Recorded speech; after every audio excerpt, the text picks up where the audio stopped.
okay? And all day long they were telling us that we were going to have tornadoes and all this stuff. But how many times have you heard from the news, heard on the news that today is very likely to have a tornado? Everybody's heard that. You just ignore it. You don't go to the basement. You don't skip school. You still go to the mall. So that's what we did. I mean, everybody just went about their daily business. If we stopped our lives every time we thought there was going to be a tornado, we'd never be at school or get to do anything. Okay, so my husband and I, we were in town bowling, and my parents were watching my daughter. She was 2 at the time, and they lived in a mobile home, a trailer. And so when this was all coming, it was coming towards Andover, I had called them and made sure they were going to my house. And I live over here by the Catholic Church. Do y'all know where that is? Mm-hmm. Yeah. Okay. And so I have a basement, and they went over there, and I was in town, and my dad's talking to me on the phone, and they're at my house. Everything's okay, he tells me.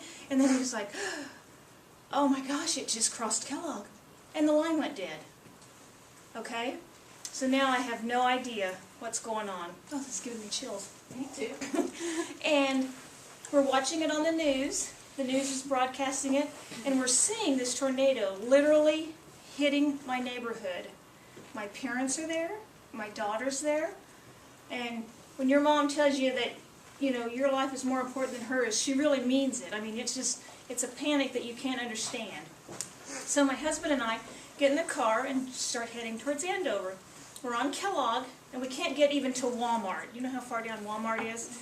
Because it was just crazy and backed up.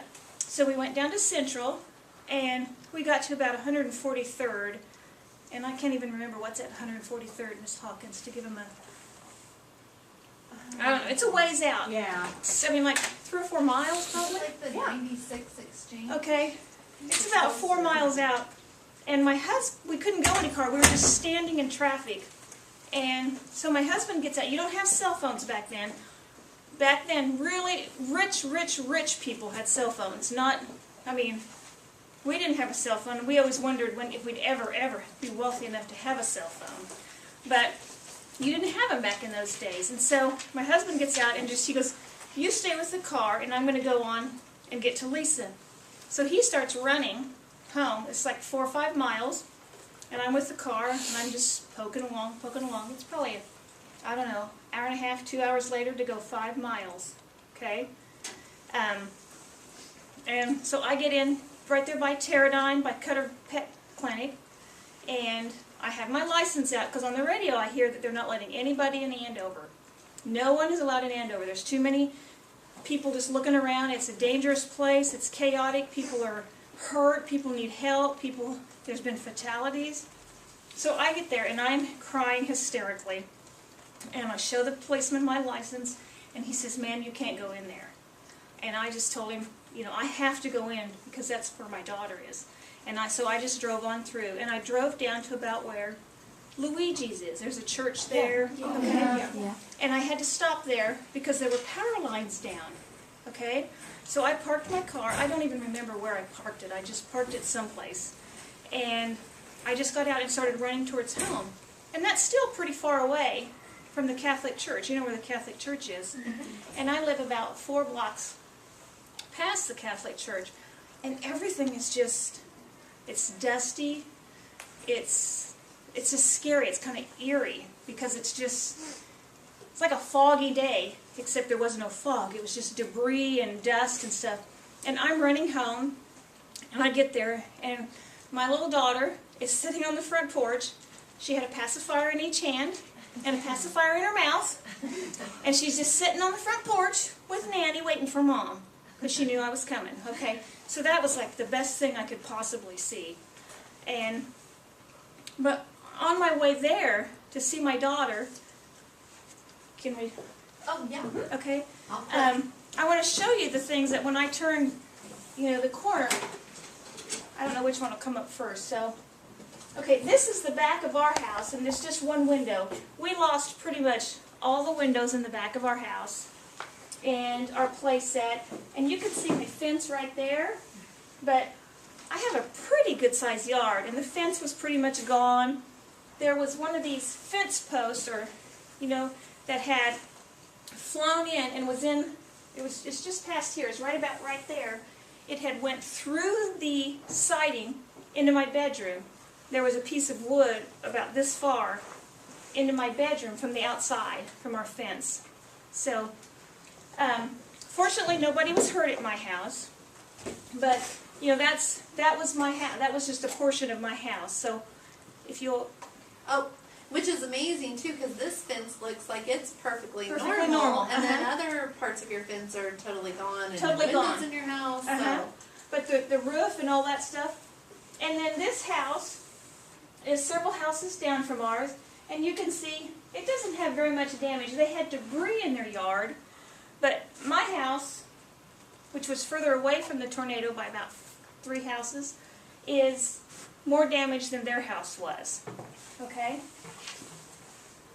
And this house here was right across the street from that house I just showed you, and they used to have a garage right here. And it's gone. But the rest of the house looks pretty much intact. And they were able to salvage this house, and they just put the garage and stuff back on. There's a little story with that, is this house was actually on the market, and it was kind of like, they were kind of friends, and so before they closed on Monday, that's where you sign the papers with the house, the people that were moving in moved a lot of their stuff into this garage, and the people that were moving out had already moved out. And so these people that were moving in had their stuff in the garage, but you've heard your parents talk about insurance? Well, insurance didn't take effect until Monday when they made it official with the bank. So everything that was in that garage, the tornado took. You see what's left. And it was a lot of their household belongings were just gone, and it wasn't insured or anything, because the homeowner, that wasn't their contents, but it wasn't the new people's. Insurance hadn't taken over at that spot. Oh. So I don't know if you understand that or not, but okay. that means normally if your house gets hit by a tornado and you lose things or in a fire, the insurance company, your house is insured, and they will give you money to replace some of the items that were in your house. Well, if you don't have insurance, you don't get any money for those things to replace them. So And they probably had $30,000 or $40,000, probably $40,000 worth of stuff. I mean, a lot of things in a 2-car garage. And $40,000 is a lot of money. It's a lot of money. Yeah. I mean, it could be somebody's yearly salary. That's what somebody makes the whole year. Yeah. Okay. And then this house was just a little ways down from that house. And you see this X on there? A lot of the houses, and hopefully I sent you a picture in here, look like they're fine, but they had been moved enough, and the city came in and the structure was not good anymore, and so they marked them with an X, and that means that even if your house was still standing, this one looks pretty bad, but imagine all the stuff that's in here. You know, here's your iPad and your TV and all your stuff. Well, you can't go in and get it because this house is structurally unsafe. So, you know, there's your favorite, whatever your favorite thing is in your house, and you really can't go in and get it. So that was kind of interesting. And this is just a couple houses down from us. I mean, like 4 or 5, probably. Okay? This is almost next door to that house. Oh. Now, how did it leave one house standing? And you see this house back here? That was perfectly fine. My house, several houses down, had more damage than this house. But yet this house is gone. Isn't that weird? You just don't know. And my friend her husband's a minister, and they helped over in the trailer court. And in the trailer court, you know, it wiped out the whole entire trailer court. But it'd be like 5 homes on one lot. And it was weird because she said then you'd have just blank, not even debris. And then, you know, like down here, there'd be 5 more homes. It was just weird how it just made everything clear in a little spot. And then it would jump a lot of other things. So anyway, I kind of wanted to show you that. And then this is actually the corner. Right here is the Catholic Church. Do any of you know where the Catholic Church is? Okay. It's totally gone. Totally, totally gone. And see how that's all open field and just this debris? I don't know if any of you live in that neighborhood by the Catholic Church, but the next morning, I got up and I needed to go get batteries because we didn't have electricity. Even though I had my house, we didn't have electricity for weeks, okay? And so I was walking down, we had an IGA down by Wendy's, okay? So Which I was is a gonna- grocery store. Yes. Yeah. So I'm just going to walk to the store, okay? And if you're walking in your neighborhood, this is only a couple blocks down from my neighborhood, you don't have to think about where you're going. But I get to this corner, and I see this, and I'm like, had to just stop and think about, where am I? You know, there's no landmarks. You're like they've put me in the middle of a field. There's nothing. And it sounds weird, and I think of it as weird today as I did that moment. I had to stop and think about where I was. Now, which way is Andover Road? Because you're in the middle of what seems like nowhere. So I had to walk that way and then down to Andover Road. But it was just weird to be in my neighborhood, my home that I'd lived in for years, and not know where I was. It was just a weird feeling. Look at that piano. Isn't that kind of cool? I thought that was a couch. Yeah, all kinds of stuff. And you know, the Catholic Church was right there, and a tornado goes like this. So it blows things this way. So there's the Catholic Church, and it blows things that way. My house is back here by a couple blocks, and I showed you kind of how the damage was between now and then. This was the priest at that church. This was his holy water. This was sitting in my backyard. Isn't that weird? I mean, it's throwing everything this way, and it just shows you how hard things are going. Because something this little came out of this tornado, this, I don't know what you call this, funnel, and instead of going that way with everything else, this thing flew and was sitting in my backyard. It was actually under my child's playset. How that happened, I don't know. Because surely it took out that playset long before it took out the Catholic Church. But this was in my backyard. And I went to give it to Father Mike, and he thought I deserved to keep it. So I thought it's just his holy water. Yeah. That's awesome. And I just think that's weird that this ended up in my backyard. Makes no sense. Okay, so Next. is that it? I think so. No. Oh, no. This is the neighborhood from the Catholic Church down to Central. Could you tell where that's at? No. It could be anywhere. You know, It's just hard to imagine when you're like in the neighborhood not knowing. I remember you telling my class that before. It's just so weird to think you have no idea, you can't see yeah. the church, so you don't know where you are because we position ourselves by landmarks of where things are. It's just so, Yeah.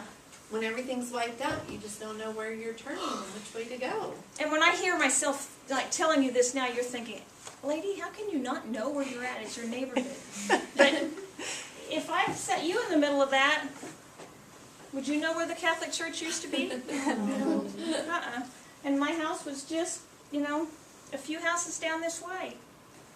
And it was just so weird. I just can't explain how weird it was to have to stop and think about, where am I? I mean, it was weird. Is that it? Yes, that is. Okay. And so I have lots of other questions, but one of the things, well, lots of other pictures, but I just picked those kind of to show you a few things. And you know how you hear the news people on TV telling you to take cover and things like that? Well, way back in 1991, Mrs. Hawkins and Mrs. Leadham are probably too young to remember this guy. Jim O'Donnell, Yeah. the weatherman, he was on the TV, and my little daughter was 2, and she remembers him being on the TV and telling everybody to take cover. There's a tornado coming, okay? And he just kept going on and on, and that's what my little daughter remembers.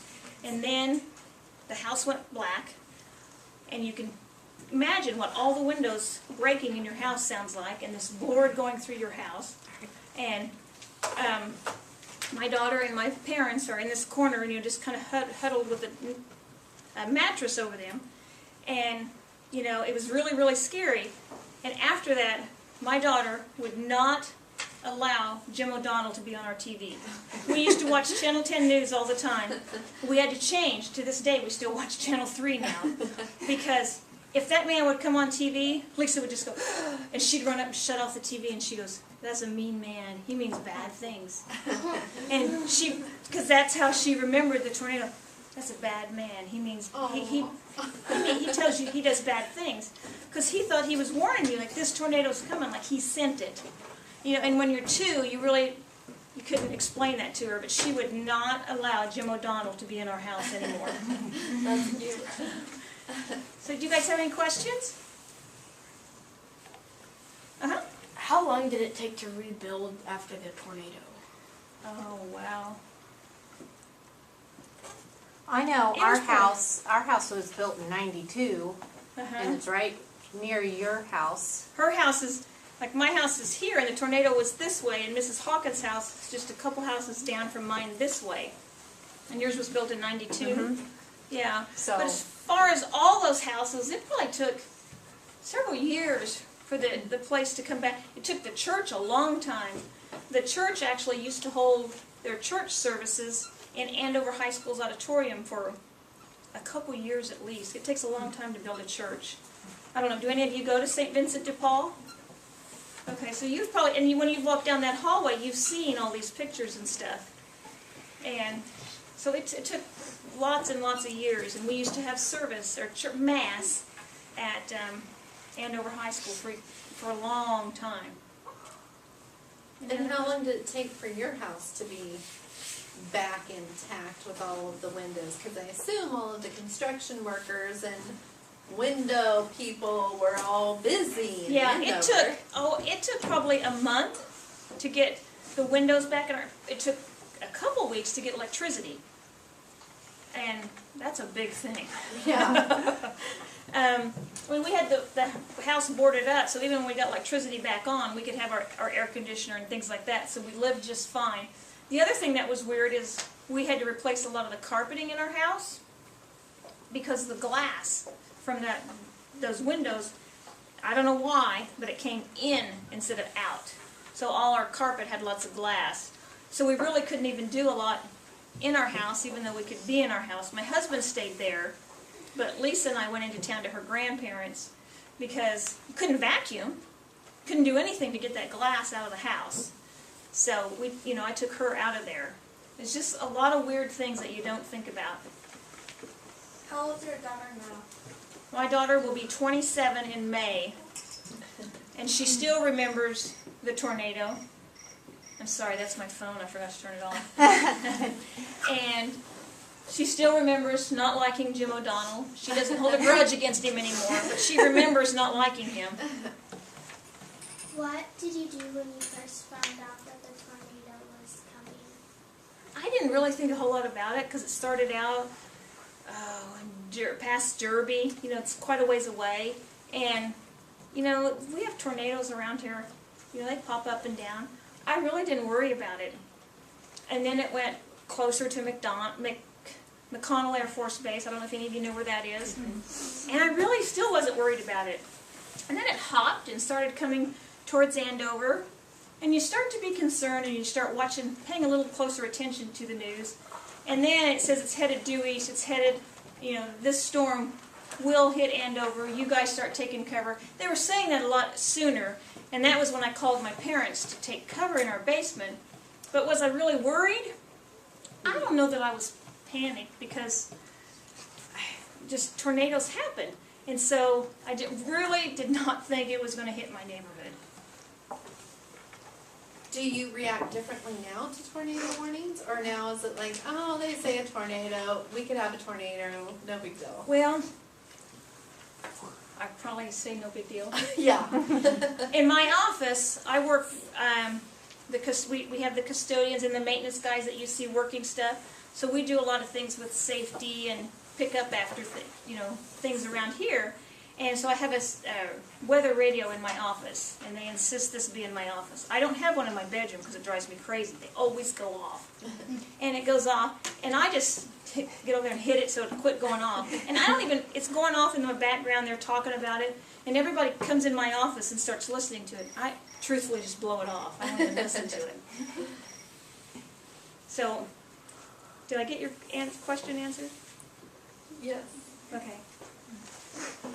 Like when it happened and they were telling on the news, like, cover up, did like people just say, yeah, whatever, during that time? Or did they really just like take cover? The people in Andover didn't get a whole lot of warning. There were a lot of fatalities in Andover. I don't remember how many exactly, but the trailer park, people have to drive to shelter, and they didn't get. You can check that. I'll just turn it off here. That cricket means my dad's texting me. I'm sorry, I lost. What was the question now? Like did people react like? Oh, yeah, you were talking about mobile homes and they had to drive to Yeah, shelter. they had to drive to shelter. So even if it just takes you a couple minutes, if you had to get in your car and drive, I mean, the shelter's not very far, but say you had to get in your car from the middle school back here by the track and drive to Sunflower. Doesn't take you very long, does it? No. What do you think? How long do you think it takes you? Well, I live in the trailer. 2 minutes? 2 minutes, maybe. But if it takes you 2 minutes, and that tornado here, so here's you driving like this, and this tornado's coming like this. Okay, this tornado isn't going slow. So a lot of people didn't have time to take cover. Because I live in the trailer park and I literally live right down from the tornado shelter. Uh-huh. So, like, it's just like a couple trailers down from where I live. So I could either, like if I was outside playing, I would probably just run. there. Uh-huh. And Yeah. And in today's world, the sirens, they're much more technology out there. They warn you quicker. There's just more, more technology and stuff to get you there safer. But the city of Andover really didn't have a whole lot of time. If you guys watched the video, so you probably saw the police car drive in and the sirens and stuff like that. And if you just have to go down to your basement, it's a lot quicker than having to drive someplace, even if it's only driving over to Sunflower. Uh-huh. Like if you're talking to any of your friends, like what were they saying? Like Well- after the tornado, like what was their opinion on the tornado? Well, I think people Like were they just all scared and? Yeah, everybody was scared and sad. My uncle was actually driving to Andover at the exact same time this tornado. Right there where Billy Sims Barbecue is, Oh, yeah. there was a convenience store there, like a Quick Trip or something. I don't remember the name of it. Like a Presto, but it was right there where Billy Sims is. And he had to stop, and he stopped there at that Presto, or that Quick Trip there by Billy Sims, and watched the tornado hit our neighborhood. Because he was traveling from Texas, and that was the first place he saw it. I mean, when he saw it right there, he just pulled over right there. And fortunately, it went past that area. But he watched it hit our neighborhood. I mean, he knew where we lived. And there was so much going on that he didn't get in to Andover right away. By the time he became confident enough to go do something, they wouldn't let him in. He drove back to Texas that night. We didn't even know he was here because, do you see any power lines? We didn't have power, we didn't have phone. So there was no way we didn't even know he was in town. I remember you telling me about the night that it happened and you're running, or your husband was running, the gas lines Yeah, and stuff. there were, and you that. could, when I was running from, I parked my car over there where Luigi's is, and I ran clear down to the other end by my house. Now remember I told you I stopped there because there were power lines down and debris and all this stuff. And so I'm running to get to my house, to my family and my daughter.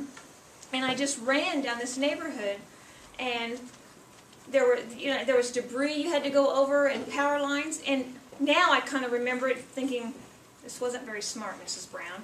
But I remember power lines being down and that spark that you hear on TV and stuff. I kind of remember that now, and it's not something you should ever do. But I just went running past this stuff. I didn't think about it. It was, now I realize how dumb that was. But I had to get to my kid, and I didn't feel like I was in danger, but I'm sure I was. It was really not a smart thing. Because it also started raining shortly thereafter. Before I got home, it was raining again. And at that point, unless you have a battery radio, now it's raining, the sky is dark again. Of course, it was dark then, and it's thundering and all this stuff, and you're wondering, is there another tornado coming? You're in the dark, literally, because you don't know what's coming. Now there's another storm. What kind of storm is it? And I remember that it coming again. It wasn't a tornado, but you start to panic. Then everything panics you. Did you sleep at your house that night? I did, because there wasn't any place, you couldn't get out. Oh, okay. Yeah. I mean, once I got in, which they didn't want me in, yeah, we stayed there. And then the next day, as people were, like, I walked to the grocery store, and there was the Pizza Hut, that's where it is now. That Pizza Hut was standing, and it was still standing. Wasn't it? I don't know. I think maybe the Pizza Hut was gone, but they had little mobile Pizza Huts, and they would drive up and down the streets handing out pizzas, just a whole pizza. They just give you pizzas to everybody working and stuff like that. And we took pizzas and stuff, and you kind of feel weird because here I have my house. This pizza should go to somebody who doesn't, but I couldn't cook anything. You really should keep your refrigerator closed for anything except to get my daughter's milk out, because there's no electricity, and so they just walked around and handed out pizzas, real pizzas, large pizzas to people, and water for days after that. And then that night, were you going and helping other people, or? I did not. That evening we stayed home because we had a lot of damage to our Right. house, so we had to go. Like I said, it was raining and storming again, and it's pitch black. I mean, there's no light whatsoever, and so we had candles and flashlights and stuff like that. But remember, if you use your battery and your flashlight for the next 12 hours, that battery didn't last very long. And it's just no street lights, no nothing. And the next morning when it was daylight, we tried to find things. My husband did. I didn't do anything except take care of Lisa. He had to go find things like that board you saw. It's a piece of plywood. Well, you can't run into Lowe's and grab a piece of plywood because you can't get out of Andover. You can't do anything. And so, I don't remember where he found the piece of board, if somebody drove by and gave it to him. Some of our windows were boarded up by our fence that was laying over. We used that to board up some stuff. We had an awning over the back, and it was all ripped off. Lisa's play set was gone. She had a Little Tykes Playhouse. It was still in our yard. It was knocked over, but it was, I don't know why. It was actually in the neighbor's yard, and so we brought it back. We did things like that, but we really didn't go help anybody. Even though there were people with much more damage, we had to salvage what we had. Right. What happened to your parents' house? My parents, they did not live in the trailer court. They lived, do you know where the gymnastics place is? What's it called? Jazz Gymnastics? Okay, they live in that neighborhood across the Andover Road, and they have a mobile home there. And that's just, maybe 2 miles away. And my mom had left a Dr. Pepper can sitting on her front porch. It was still sitting there. So that close, in the direction that the tornado was going, they were just fine. They had nothing. Truthfully, they'd have been better off where they are if they stayed home. But usually it's best to take shelter if you're in a tornado if you can. I mean, in a trailer house or mobile home, modular home, that type of thing. After the tornado, what kind of storm was it after that tornado? It was just a thunderstorm. But it was scary because you didn't know. First of all this has happened and you're just scared to death. happy to see anything, you know, your favorite stuffed animal, whatever. My stuffed animal was Lisa. And so everything just scares you. And it's so, so dark. That was another weird thing. If you've gone camping, if you're in a lake, there's lakes and stuff, but there's just nothing. No street lights, no nothing. It's darker than you can imagine. After the tornado, has anything ever scared you as much as it did that night? No. Well, the only other time, as far as a natural disaster, no. One time somebody called me and told me my husband was having a heart attack, and that scared me. But I'd say nothing has ever scared me like the tornado. And do you remember, like, how many, were there any, like, people in your family that were hurt or injured? No one in my family was hurt or injured. Nothing at all. Lisa was a little scared, but that, you know, that was it as far as that goes. And we were very lucky. We didn't really lose anything. You know, we were very, very lucky. You can replace glass and, you know, your windows and your awning and a play set. You know, we didn't lose any, you know, like your baby pictures or anything like that. Did the storm take out your water along with the electricity? Did the storm take out, like, did you drink your water, or did you have to boil the water, or did, Well, we couldn't have boiled it because my stove was Oh, yeah. electric. you remember? That's a with good water? question, but I don't remember. I remember them passing out bottled water. So, I don't know. I don't remember. My husband would know that. Like, could you take showers? I don't remember. Like, maybe, would you have had hot water? Yeah, well, you wouldn't have had hot water because doesn't that run on electricity? Yeah, I think so. Yeah. And I'm sure they shut the gas off, so you Right. wouldn't have had hot water because they shut the gas off to the whole, pretty much that whole part of the city. Because what happens if you've got, what do you think would happen if you had power lines down that's sparking and you have a gas line that's leaking? Fire. Yeah. You Yeah. gotta turn everything off. Right, right. And then there's For days, Mrs. Brown weeks. walking through this neighborhood with this gas. I remember the gas smell and the flames all over. Don't do what I'm telling you I did because it wasn't very smart. What was probably the most valuable thing that you guys lost? Oh. I would guess as far as what it costs for insurance, probably to replace all the windows in the back because they had to replace all the windows and, you know, the blinds and all that stuff because anything that was there it wasn't any good anymore. So probably the windows because that also ruined the carpet. What did you guys eat when you weren't eating like the pizzas?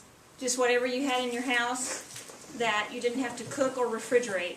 And at first we just ate things out of the refrigerator that we could, but truthfully when your power goes out, you're supposed to leave the refrigerator closed as much as you can, because every time you open it, you know, it lowers several degrees, and you don't have anything to make it cool again. Peanut butter, Cheez-Its, Oreos, whatever All is in the the good house stuff. that you don't I could live with that. I could too. Chips. Yeah, yeah, I'm a junk food girl, so. Is there like any like personal advice that you would give us than just cover up, like what if there's another tornado coming, like if there's another Safety. Yeah, I would say, well, if you're in a house where there's going to be a tornado, you know, seeing what I saw, and there were people trapped in some of these places, you know, it would be like to pull a mattress or something over you if you're in the basement, if you can, you know, but definitely respect and pay attention to what's happening. I know I told you that when the weather radio goes off, I ignore it. Because so many times those things go off and it's on the other side of El Dorado or if it's in Derby. I know this tornado started in Derby, but I'm not really worried until it starts to get here. You know, but you need to just be aware of your surroundings. Now you can have the weather app on your cell phone, so if you're at the football game, you know, you can program it to tell you if it's in your area, and then you need to start taking cover before the last minute because a lot of people lost their lives because they didn't have time to get there, and now we're fortunate to have, you know, the notification a lot earlier and a lot more sophisticated. So I would say pay attention, don't panic, but just try to go to safety. You have a plan. Even if your house doesn't have a basement, there's a safe place in your home, whether it You know, if you can't leave it, you know, it's the bathtub or an interior room. Usually it's a bathroom or something. My daughter lives in Topeka in an apartment complex, and since the tornado, I don't understand this, but they can build apartment complexes without shelters. Why? I don't know, that seems weird. But her safety would be in her bathtub, you know, which panics me as a mom, once again. She's 27, doesn't matter, it still panics me. She's still my little girl. So make sure you have a plan. Make sure you have a plan. If you're at home, where would you go? What would you do? Yeah. Even if you don't have a basement, you have to have a plan. And if your plan is to drive to Mrs. Brown's house, which is only 2 blocks away, great plan. But have another plan in case you can't get there. Chances are nowadays there's enough technology and warning that you could, but you just never know. Have a plan. Just like on a fire plan, you know, you're supposed to have a meeting place and all that. So have a plan. And another thing is when you, like when your parents sign you up for school, they'll have you give an emergency contact, and your emergency contact is your mom or dad or grandma. But they'll also, they used to ask for a contact of somebody like out of your area. And so I always chose my best friend in Florida. And the reason is because all the power lines and phones and everything is down. So if I could ever make one call, you know, I could call Becky in Florida, say, hey, we're fine, we lost the windows in our house, but, you know, everything's cool. So everybody, you know, she could call my mom, call Craig's mom, you know, call Mrs. Hawkins, tell her we're all okay, you know. So all you got to do is make one phone call, and then she can do the rest. And then once you tell 2 or 3 people, word starts spreading that you're okay. And you're not on that missing persons list where they have to look, because we had a missing person list for ages. Interruption. I need all tennis players to